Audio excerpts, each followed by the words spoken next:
Now, while my son is resting and the video gets uploaded, like I said, I ran out of options, but I'm so thankful to Miss Grace and everybody else who helped me to find a better room. This is a library here that we happen to have, and they gladly help me with that, so I can be more like myself and not, But I wanted to talk about books, and I found a couple here, children's section we have, and I wanted to, a couple of them I want to talk about. So the books, when you start teaching them, children, severely autistic children I'm talking about, there's going to be no grammar, there's going to be no rules. You're going to be teaching them actually letters, possibly letter sounds, although I never saw the need for it because, I thought maybe he'll figure out grammar. No, it's just, for advanced children with autism, right? Mine is not advanced.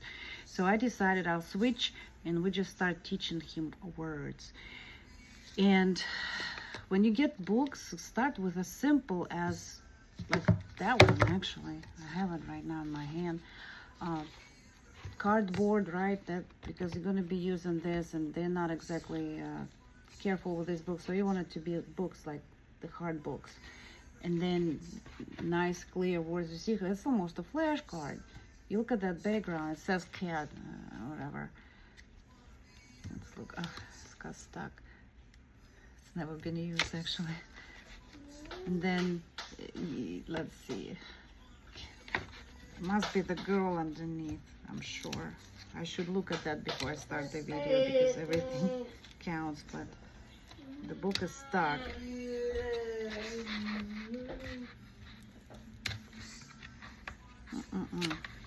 Never been used. I'm sorry.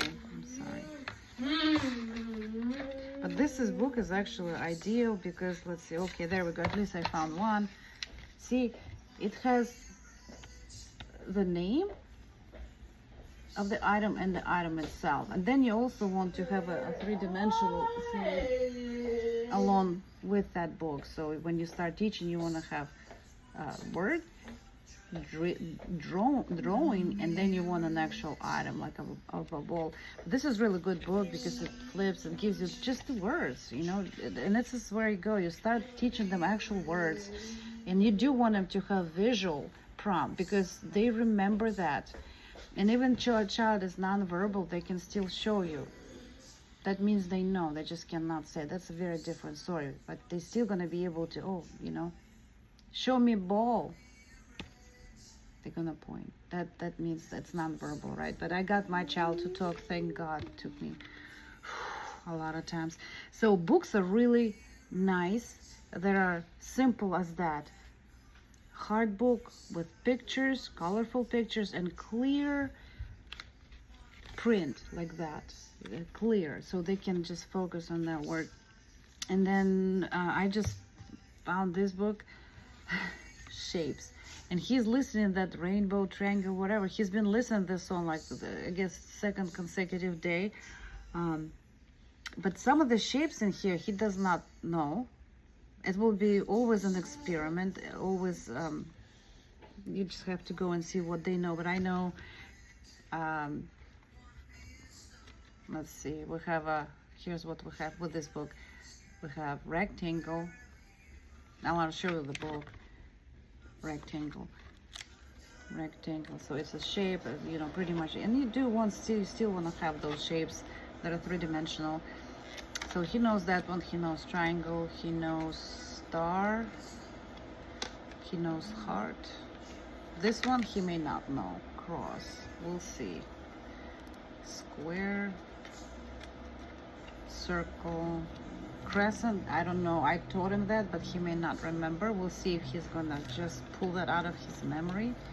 Oval and diamond. So cross and crescent. These are the two he may not know, but we're just gonna have to see. And before I do this, I still want to go back to Eric Carle. When I had a house, okay, I collected my stuff, and I have a full collection of that author, and you want that because it's, you know, children with autism and even typical children, they, for some reason, they love these images. There's like memory games, there's puzzles with these images, there's flashcards. They love that stuff for some reason, that kind of artwork, whoever did this for Eric Carle. So I have like a full collection, and we'll do the brown bear next video just to show you where we are, because I'm always examining where my child is every time I put any of the videos. But not like right now. I want to just take this example here because he's never seen that one, that book before, and we'll see if he can tell me all of the shapes. Okay, Brendan, come here, let's do the shapes. He's actually playing that song too. Let's do the shapes, baby boy. Okay, sit down right here with mommy. Yeah, okay. Brandon, what, okay, turn the phone please. It's easy because that's what he's listening right now, through the music too. All right, okay, what is the shape? Rectangle. Rectangle, okay.